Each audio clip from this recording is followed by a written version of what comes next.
السلام عليكم ورحمة الله.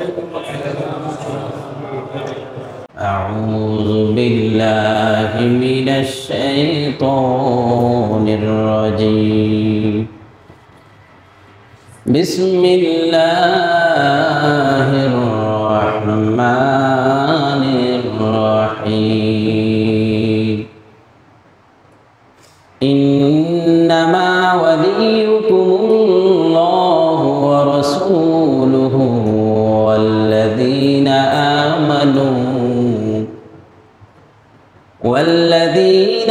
آمنوا الذين يقيمون الصلاة ويؤتون الزكاة وهم راكعون. صدق الله المولانا العظيم وصدق رسوله النبي الكريم ونحن ذلك من الشاهدين والشاكرين والحمد لله رب العالمين. الحمد لله. মুআজ্জাজ মুহতারাম সম্মানিত মুসল্লিয়ানে কেরাম, দুনিয়ার সমস্ত মানুষের কিছু বন্ধু আছে, কিছু শত্রু আছে, আছে কি নেই? সব মানুষের বন্ধু আছে, শত্রু আছে। কে বন্ধু কে শত্রু এটা আমাদের চিনা দরকার। যদি আমরা বন্ধুকে শত্রুকে যদি না চিনি, তাদের যদি পরিচয় না জানি, তাহলে হয়তো বন্ধুকে শত্রু বানাবো, শত্রুকে বন্ধু বানাবো, আর বন্ধুকে শত্রু বানাইয়া শত্রুকে বন্ধু বানাইয়া দুনিয়াও বরবাদ হবে, আখিরাতও বরবাদ হবে। কথা ঠিক না? কেউ যদি আগুনকে পানি মনে করে আর পানিকে আগুন মনে করে, ওইটা যেমন ভাবে বোকামি, ঠিক তেমনি ভাবে কেউ যদি বন্ধু আর শত্রুর পরিচয় না জানিয়ে, বন্ধু আর শত্রুর পরিচয় না জেনে শত্রুকে বন্ধু বানায় নেয় আর বন্ধুকে শত্রু বানায় নেয়, এর জন্য হাজার কোটি গুণ বেশি বোকামি। কেন? কারণ একজন প্রকৃত বন্ধু তাকে জান্নাতে নিয়ে যাবে, সুবহানাল্লাহ। একজন প্রকৃত শত্রু তাকে জাহান্নামে নিয়ে যাবে। এই জন্য আমাদের প্রত্যেকের বন্ধু এবং শত্রুর পরিচয় জানা থাকা দরকার। কে আমাদের বন্ধু হতে পারে, কে শত্রু হতে পারে, এই পরিচয়টা আমি না দিয়ে যদি স্বয়ং স্রষ্টা দেয়, আল্লাহ তাআলা যদি দিয়ে দেয়, তাহলে সেটা হবে বান্দার জন্য, সৃষ্টির জন্য সবচেয়ে উত্তম। কথা ঠিক না? কারণ সৃষ্টিকর্তাই জানে তার সৃষ্টির জন্য কে বন্ধু আর কে শত্রু। অতএব আমরা আল্লাহ তাআলার বলে দেওয়া বন্ধুকে বন্ধু বানাবো, আল্লাহ তাআলার বলে দেওয়া শত্রুকে শত্রু বানাবো। কাউকে ভালোবাসবো আল্লাহর জন্য আর কাউকে ঘৃণা করব, শত্রু ভাববো, সেটাও কার জন্য?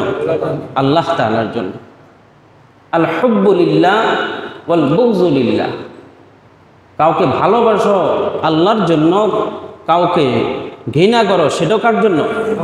আল্লাহ তাআলার জন্য। এখন আসুন, কে আমাদের শত্রু?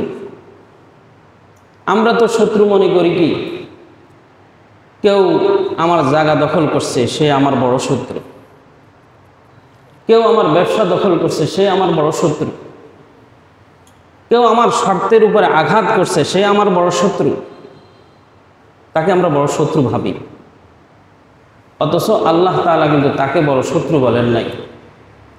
সবচেয়ে দুনিয়ার মধ্যে গ্রেট শত্রু যে, সেই শত্রুর কথা আল্লাহ তাআলা বলতেছেন।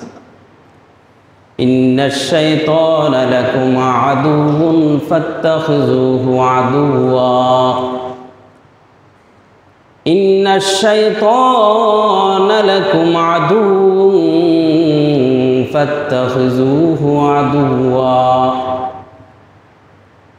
নিশ্চয় নিশ্চয় তোমাদের প্রকাশ্য বড় শত্রু হলো শয়তান, তোমরা শয়তানকেই তোমরা শত্রু হিসাবে গ্রহণ করো। সারা দুনিয়ার কাফের মুসলিম, মুসলিম নন মুসলিম যারা আছে সমস্ত মানুষের সবচেয়ে বড় শত্রু হলো কে? শয়তান। এই শয়তান হলো সমস্ত মানুষের শত্রু।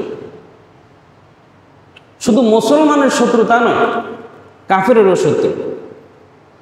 কারণ সে শয়তানির কারণেই সে ঈমান আনতে পারেনি, আর ঈমান না আনার কারণে পরকাল তার জন্য বড় অন্ধকার। পরকালের ঠিকানা কোথায়? জাহান্নাম।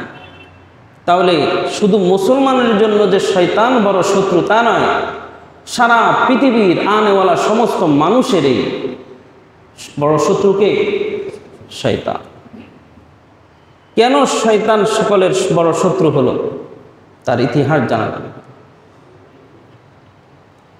শয়তান আল্লাহ তাআলার হাজার হাজার বছর ইবাদত করেছে, হাজার হাজার বছর কি করছেন? ইবাদত করছে। কিন্তু ইবাদত করার পিছনে উদ্দেশ্য ভালো ছিল না। উদ্দেশ্য ছিল সে দুনিয়াতে এসে রাজত্ব করবে।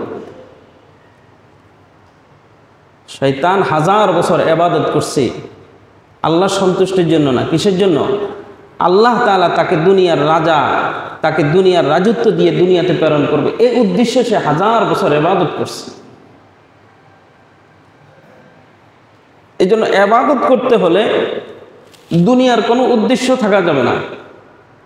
কাউকে দেখানোর জন্য, কোনো পদ পাওয়ার জন্য ইবাদত করলে এই ইবাদত পুরা ধ্বংস হয়ে যাবে।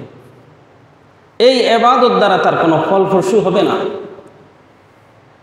যেই কোনো ইবাদতের মধ্যে একমাত্র নিয়তকে খালেস করব, একমাত্র আমার রবকে খুশি করার জন্য। এতে দুনিয়ার মানুষ কি বলবে কি বলবে না সেটা দেখার কোনো সুযোগ নেই। কথা বুঝা আসছে? শয়তান হাজার বছর ইবাদত করলো, হাজার হাজার বছর পরে আল্লাহ তাআলা তার মানসা অনুযায়ী, ইচ্ছা অনুযায়ী মাটি দ্বারা আদমকে সৃষ্টি করেছে। সুবহানাল্লাহ। আদমকে সৃষ্টি করার পরে আল্লাহ তাআলা বললেন উসজুদু লি আদম। এই ফেরেশতা এবং ফেরেশতাদের সাথে ইবলিসও ছিল, তোমরা সকলে আমার আদমকে সম্মানার্থে সিজদা করো। ফাসাজাদু, সব ফেরেশতা সকলেই একসাথে আদমকে সিজদা করার জন্য লুটিয়ে পড়ছে। সুবহানাল্লাহ।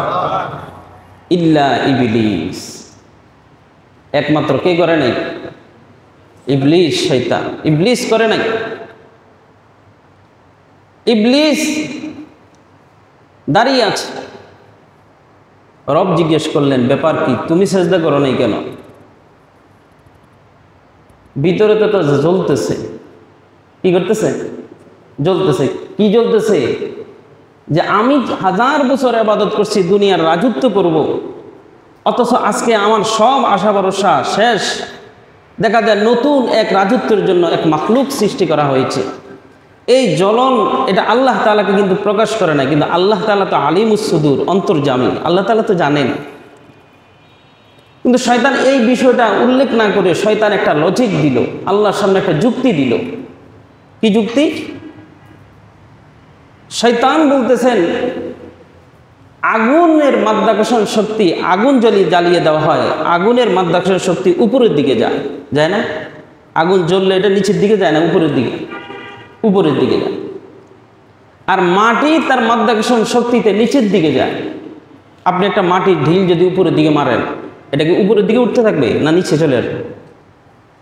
শয়তান আল্লাহ তাআলাকে লজিক দেখাচ্ছে, যুক্তি দেখাচ্ছে যে যেই জিনিস উপরে যায় আর যেই জিনিস নিচে যায়, নিচের জিনিস থেকে উপরের জিনিসের দাম বেশি, সম্মান বেশি।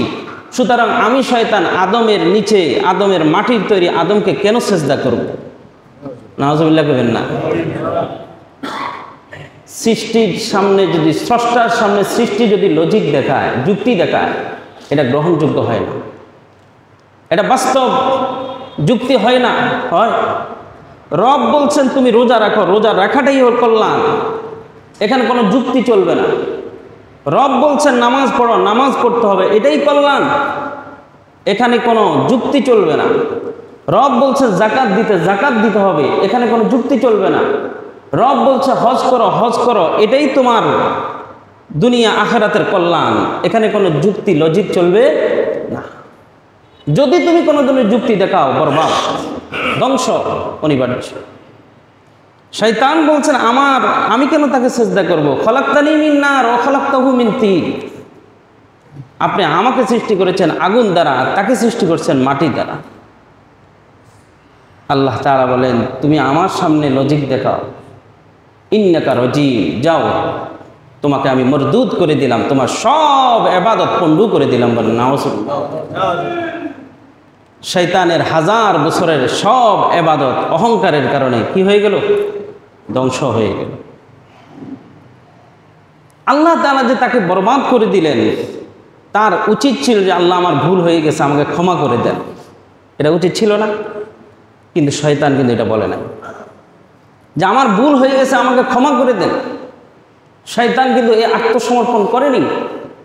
কেউ কেউ বলছেন এখনো যদি শয়তান আল্লাহর কাছে ক্ষমা চায়, আল্লাহ ক্ষমা করে দিবে, কিন্তু কিয়ামতের আগেও সে কিন্তু ক্ষমা চাবে না, কারণ তার কপালে হেদায়েত নাই। কি নাই? হেদায়েত নাই। হেদায়েত এটা বহুত বড় সম্পদ। যার কপালে হেদায়েত নাই তাকে আপনি যতই নসিহত পেশ করেন না কেন, যতই বুঝান না কেন, কাজ হবে না। এই জন্য সবসময় আল্লাহ তাআলার কাছে হেদায়েতের দোয়া করা।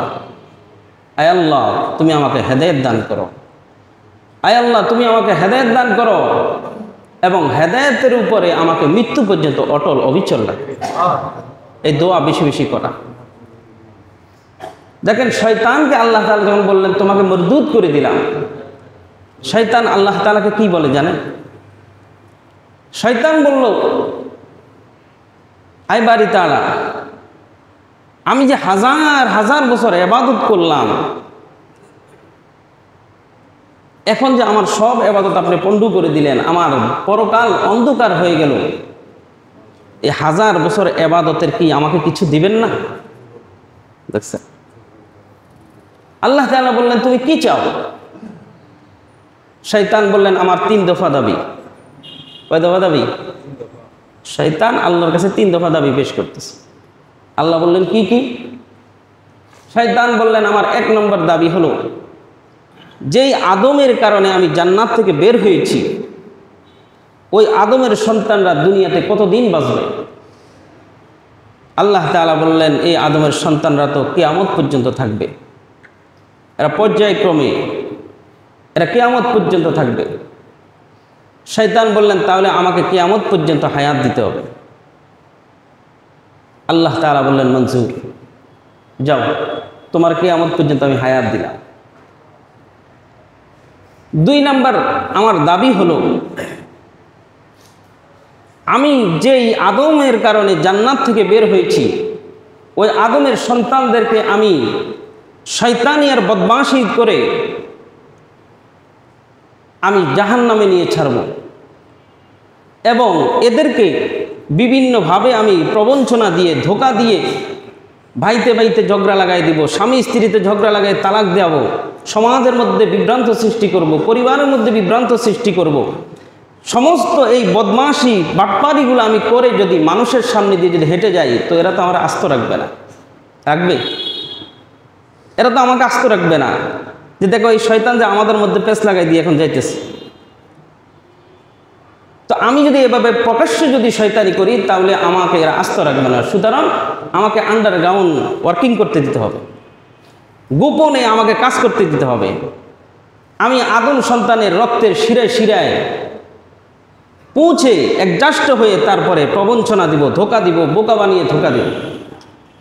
আল্লাহ তাআলা বলেন মনজুর, যাও, এই ক্ষমতাও দিয়ে দিলাম। 3 নম্বর দাবি, শয়তান বললেন যে আমি এবং আমার বাহিনী সারা জীবন আপনার নাফরমানি করব, কিন্তু মজার ব্যাপার হলো আপনি তো রিজিকের মালিক। আমার বাটপারির কারণে, শয়তানির কারণে যদি আপনি রিজিক যদি বন্ধ করে দেন, তাহলে তো আমার কর্মচারী পাবো না, ওয়ার্কার পাবো না।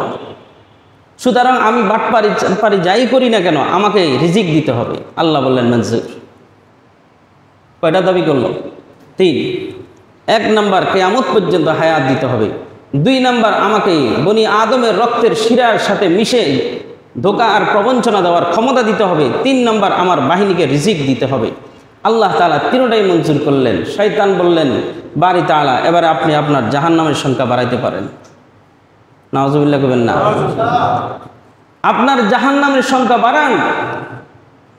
আমি যে আদমের কারণে জান্নাত থেকে বের হয়েছি, ওই আদমের সন্তান দ্বারা আমি জাহান্নামকে পরিপূর্ণ করে দেব। আল্লাহ তাআলা বললেন, তাই ঠিক আছে, তবে জাহান্নামের সংখ্যা যতই বেশি হয় না কেন, জান্নাতের সংখ্যা কিন্তু তার থেকে বেশি। সুবহান। জাহান্নামের সংখ্যা যদি আমি 60টা বানাই, জান্নাত বানাইছি কয়টা? 8টা। সারা জীবন তুমি শয়তানি বদমাশি করে আমার বান্দাদেরকে ধোঁকা দিয়ে আমার ইবাদত থেকে দূরে সরিয়ে রাখবা, গুনার মধ্যে লাগিয়ে রাখবা। আর আমার বান্দা যদি আমার এই গুনার উপরে অনুতপ্ত হয়ে, লজ্জিত হয়ে, চোখের পানি ছেড়ে দিয়ে যদি তওবা করে, তো সারা জিন্দেগির গুনাহগুলো আমি মাফ করে দেব। সুবহানাল্লাহ। শুধু মাফ করব তা নয়, বরং গুনার সংখ্যা অনুযায়ী আমি নেক দ্বারা পরিপূর্ণ করে দেব। সুবহানাল্লাহ। আল্লাহ তাআলা এত বড় দয়াবান, এত বড় দয়াবান। এরপরে আল্লাহ তাআলা বলেন, শুধু তাই নয়, আমার বান্দারা যদি একটা গুনাহ করার নিয়ত করে, কোনো গুনাহ লেখা হবে না। যদি সে তোমার ধোঁকায় পড়ে গুনাহ করেই পেলে, তাহলে একটা গুনার বিনিময়ে, একটা গুনার কাজের বিনিময়ে একটা গুনাহ লিখে দেওয়া হবে। পক্ষান্তরে আমার কোনো বান্দা যদি একটা নেক কাজের খালি নিয়ত করে, কাজটা সম্পাদন করে নাই, সাথে সাথে তার আমলনামায় একটি নেকি লিখে দেওয়া হবে। আল্লাহ। আর যদি আমার বান্দা এই নেক কাজটা যদি করে, সাথে সাথে একের সাথে 0 দিয়ে 10 নেকি আমি দিয়ে দিব। মান জা বিল হাসানাতি ফাকাদ আশারা আমসালিহা। কেউ যদি একটা নেক আমল করে, আল্লাহ তাআলা বলে আমি তাকে 10টি লিখে দেব। তাহলে শয়তান আদম সন্তানদেরকে জাহান্নামে নেওয়ার জন্য আল্লাহর সাথে চ্যালেঞ্জ করছে। তাহলে শয়তান কি আমাদের বন্ধু না শত্রু? সারা দুনিয়ার সমস্ত মানুষের গ্রেট শত্রু হলো শয়তান।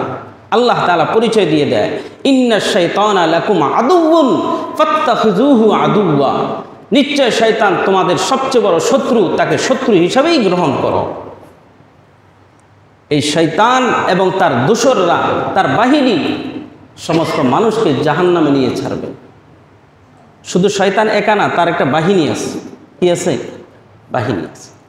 এই বাহিনী আবার 2 ধরনের। কিছু বাহিনী আছে জিন্নাত, আবার কিছু বাহিনী আছে মানুষ। এই মানুষের মধ্যে থেকে এক শ্রেণীর শয়তানের বাহিনী আছে। কারা? হাদিস শরীফে আছে, রাসূলুল্লাহ সাল্লাল্লাহু আলাইহি ওয়াসাল্লাম বলেন, যারা যত বেশি বড় গুনাহ করে, সবচেয়ে বড় বড় গুনাহ করে, ছোট গুনাহও আছে, বড় গুনাহও আছে। বড় গুনাহ কি? জেনা করা, সুদ খাওয়া, ঘুষ খাওয়া, শিরক করা, নেশা করা, মা বাবার নাফরমানি করা, এগুলো হলো একদম গ্রেড পর্যায়ের গুনাহ। আল্লাহ রসুল বলেন, এরকম গ্রেড পর্যায়ের যে সমস্ত গুনাহগুলা যারা করে, এরা হলো শয়তানের ওই সমস্ত বাহিনী, শয়তানের বাহিনী যারা একেবারে অশ্বারোহীর গতিতে চলে। এরা হলো শয়তানের অশ্বারোহী বাহিনী। কি বাহিনী? অশ্বারোহী বাহিনী। ঘোড়ায় চললে স্লো চলে না খুব স্পিডে চলে? খুব স্পিডে চলে। যেই সমস্ত ব্যক্তিরা বড় বড় গুনাহগুলা করে, এরা অশ্বারোহী বাহিনী শয়তানের। এরা মানুষকে অশ্বারোহীর গতিতে জাহান্নামের দিকে নিয়ে যায়। বলে নাউজুবিল্লাহ। আর যারা ছোট ছোট গুনাহ করে, আল্লাহ রসুল বলেন, এরা হলো পদাতিক বাহিনী। শয়তানের কি বাহিনী? পদাতিক বাহিনী, পায়ে চলে। এরাও পায়ে হেঁটে হেঁটে ধীরে ধীরে স্লো চলতে চলতে চলতে তো এক সময় এই ব্যক্তিটাকে জাহান্নামে নিয়ে ছাড়বে। তাহলে দুনিয়ার মধ্যে সবচেয়ে বড় শয়তান হলো বড় শত্রু, এবং শয়তানের বাহিনী যারা যারা গুনাহ করে, এই গুনাহ করনেওয়ালারাও হলো শয়তানের বাহিনী। এই সমস্ত ব্যক্তিরাই হলো একজন মানুষের বড় শত্রু। একজন মানুষের কি বড় শত্রু। তাহলে আমরা শত্রু ভাবলাম কাকে? যে আমার জায়গা জমির ক্ষতি করলো, ব্যবসা বাণিজ্যের ক্ষতি করলো, তাকে আমরা বড় শত্রু ভাবতেছি। অথচ আল্লাহ বলেন না, এরা সবচেয়ে বড় শত্রু নয়, এরা সাময়িক তোমার ক্ষতি করতে পারে, কিন্তু তোমার সবচেয়ে বড় শত্রু হলো শয়তান এবং শয়তানের বাহিনী, যারা গুনাহ করে তোমাকে। এই গুনাহ যদি এদেরকে যদি এই শত্রুগুলাকে যদি বন্ধু বানায় নাও, এরা ধাপে ধাপে ধীরে ধীরে তোমাকে জাহান্নামে নিয়ে ছাড়বে। এবার বন্ধু কারা? আল্লাহ তাআলা পরিচয় দিচ্ছেন সূরাতুল মায়েদার 55 নম্বর আয়াতে। আল্লাহ তাআলা বলেন, ইন্নামা ওয়ালিয়ুকুমুল্লাহু ওয়া রাসূলুহু, ইন্নামা ওয়ালিয়ুল্লাহু ওয়া রাসূলুহু ওয়াল মুমিনুনাল্লাযীনা ইউকিমুনাস সালাতা ওয়া ইউতুনাজ যাকাতা ওয়া হুম রাকিউন। আল্লাহ তাআলা বলেন, নিশ্চয় একজন ঈমানদারের সবচেয়ে বড় বন্ধু হলো আল্লাহ। সুবহানাল্লাহ। একজন মানুষের সবচেয়ে বড় বন্ধু হলো আল্লাহ। ইন্নামা ওয়ালিয়ুকুমুল্লাহ, একজন মানুষের সবচেয়ে বড় বন্ধুকে আল্লাহ। 2 নম্বর ওয়া রাসূলুহু, তার রাসূল, তার পয়গম্বর। আল্লাহ তাআলা হলো প্রথম প্রত্যেকটা মানুষের সবচেয়ে বড় বন্ধু। কারণ আল্লাহ তাআলা মানুষকে সৃষ্টি করেছেন জাহান্নামে দেওয়ার জন্য নয়। আল্লাহ তাআলা মানুষকে সৃষ্টি করেছেন কবরের আযাব দেওয়ার জন্য নয়। আল্লাহ তাআলা মানুষ সৃষ্টি করেছেন কষ্ট দেওয়ার জন্য নয়। আল্লাহ তাআলার চেয়ে বড় দয়াবান, বড় বন্ধু দুনিয়ার জগতে আর কেউ হতে পারে না। এরপরে আল্লাহ তাআলা তার রাসূলকে প্রেরণ করছেন। আল্লাহর পয়গম্বর মানুষকে রাস্তা দেখায় জান্নাতে যাওয়ার জন্য, চিরশান্তির জায়গাতে যাওয়ার জন্য, মানুষকে কল্যাণের রাস্তা দেখানোর জন্য মানুষকে বলে, আহ্বান করে। কোনো পয়গম্বর মানুষকে জাহান্নামের রাস্তা দেখায় না, কোনো পয়গম্বর মানুষের ক্ষতি সাধন করে না। এই জন্য দুনিয়ার সবচেয়ে বড় বন্ধু হলো আল্লাহ। 2 নম্বর সবচেয়ে বড় বন্ধু হলো আল্লাহর পয়গম্বর। 3 নম্বর বন্ধু হলো ওয়াল্লাযীনা আমানুল্লাযীনা ইউকিমুনাস সালাতা ওয়া ইউতুনাজ যাকাতা ওয়া হুম রাকিউন। 3 নম্বর প্রত্যেকটা মানুষের সবচেয়ে বড় বন্ধু হলো মুমিন ব্যক্তি, ঈমানদার ব্যক্তি। ওই ঈমানদার হলেই চলবে না, তার মধ্যে 3টা গুণ থাকতে হবে। 1 নম্বর হলো আল্লাযীনা ইউকিমুনাস সালাহ, যারা নামাজ কায়েম করে, নামাজ পড়ে, আল্লাহর বিধান পালন করে, নামাজ আদায় করে। 2 নম্বর মুমিন ব্যক্তির মধ্যে এই গুণ থাকতে হবে, ওয়া আকিমুস সালাতা ওয়া তুতাজ যাকাত। 2 নম্বর আল্লাহ তাআলা বলেন ওয়া ইউতুনাজ যাকাত, যাকাত প্রদান করতে হবে, এমন মুমিন হতে হবে। নামাজ পড়ে ঠিকই, কিন্তু যাকাত দেয় না, এমন আছে না নাই? কারণ মানুষের কাছে সম্পদের বড় দাম, জান চলে যাবে, এরপরও মাল দিতে চাইবে না, আছে না নাই? মালের দাম মানুষের কাছে সবচেয়ে বেশি। মালের দাম আছে বলেই তো হাজার হাজার মাইল দূরে যাইয়া প্রবাসে থাকে, কথা ঠিক না? সাগর পাড়ি দেয়, ইউরোপ যেতে হবে, আমেরিকায় যেতে হবে। কেন? মাল কামাইতে হবে। তার জানের কোনো মায়া নাই, তার কিন্তু মাল কামাইতেই হবে। একটা মানুষের কাছে জানের থেকে মালের দাম বেশি। এই জন্য আল্লাহ তাআলা বলছেন শুধু মুমিন হলে হবে না, এই মুমিনের মধ্যে যাকাত দেওয়ার গুণ থাকতে হবে। কয়টা গুণ হলো? 2টা। তাহলে একজন ব্যক্তির 3 নম্বর বন্ধু হলো ওই মুমিন, যে মুমিন নামাজ আদায় করে। 2 নম্বর ওই মুমিন, যে মুমিনের ভিতরে যাকাত দেওয়ার গুণ আছে। 3 নম্বর হলো আল্লাহ তাআলা বলেন ওয়া হুম রাকিউন, নামাজও আদায় করে, যাকাতও দেয়, ওয়া হুম রাকিউন, কিন্তু বিনয়ী নাই।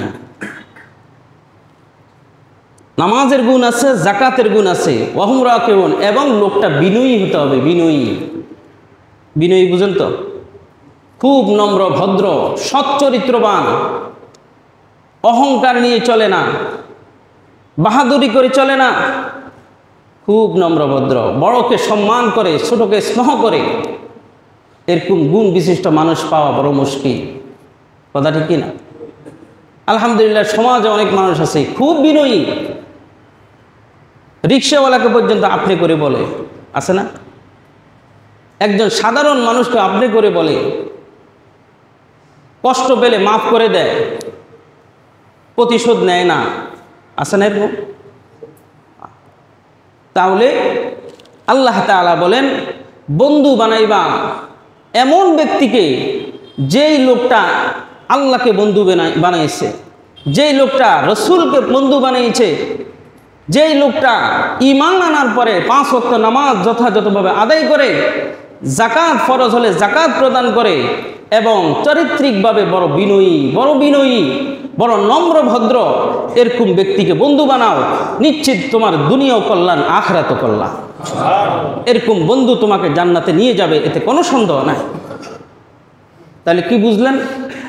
সারা দুনিয়ার সবচেয়ে গ্রেট শত্রু হলো শয়তান এবং শয়তানের বাহিনী, যারা গুনাহ করে। এই সমস্ত ব্যক্তিকে কেউ যদি বন্ধু বানায়, দুনিয়াও বরবাদ, আখিরাতও বরবাদ, তাকে আস্তে আস্তে ধীরে ধীরে জাহান্নামে নিয়ে ছাড়বে।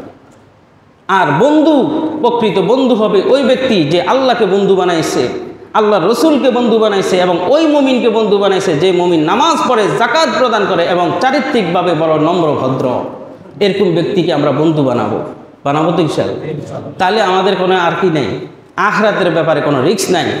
আর না হয় খারাপ বন্ধুর সংস্রবে পড়ে, খারাপ বন্ধুদের সংস্রবে পড়ে হতে পারে আমার দুনিয়া আখিরাত বরবাদ হয়ে যাবে। এজন্য কবি বলেন, বন্ধু বানাইলে কাকে বানাইবা? বন্ধু মানুষকে, ভালো বন্ধু মানুষকে ভালোর দিকে নিয়ে যায়, আর খারাপ বন্ধু মানুষকে খারাপের দিকে নিয়ে যায়। সোহবতে সালেহ তোরা সালেহ কুনাদ, সোহবতে সালেহ তোরা সালেহ কুনাদ, সোহবতে তালেহ তোরা তালেহ কুনাদ। ভালো মানুষের সাথে চললে তুমি ভালো হবে, এতে কোনো সন্দেহ নাই। আর খারাপ মানুষের সংস্রবে থাকলে খারাপ হবে, এতেও কোনো সন্দেহ নাই। সুতরাং বন্ধু প্রকৃত বন্ধু বানাইতে হলে ভালো করে যাচাই বাছাই করে বন্ধু বানাবো। শত্রুকে ভালো করে চিনে শত্রু ভাববো। কোনো বন্ধুকে যদি শত্রু ভাবি আর শত্রুকে যদি বন্ধু বানাই, দুনিয়াও বরবাদ, আখিরাতও বরবাদ।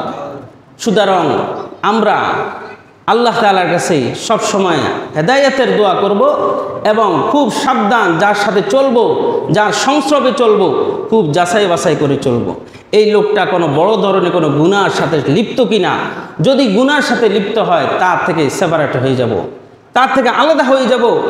আল হুব্বু লিল্লাহ ওয়াল বুগযু লিল্লাহ, কাউকে ভালোবাসবো আল্লাহর জন্য, কাউকে ঘৃণা করব কার জন্য? আল্লাহ তাআলার জন্য। কারণ যে যার সাথে মহব্বত রাখবে, ভালোবাসা রাখবে, তার সাথেই তার কিয়ামত হবে। রাসূলুল্লাহ সাল্লাল্লাহু আলাইহি ওয়াসাল্লাম বলেন, আল মারউ মা মান আহাব্বা, যার সাথে যার মহব্বত তার সাথে তার কিয়ামত। যার সাথে যার মহব্বত তার সাথে তার কি? কিয়ামত। আল মারউ মা মান আহাব্বা। সুতরাং মহব্বত রাখবো এমন ব্যক্তির সাথে, যে ব্যক্তি কিয়ামতের মাঠে আল্লাহ তাআলার আরশের ছায়ার নিচে স্থান পায়। আল্লাহ পাক আমাদের সকলকে বুঝার এবং আমল করার তৌফিক দান করবেন। আমিন। ওয়া আখির দাওয়ানা আলহামদুলিল্লাহ রাব্বিল আলামিন।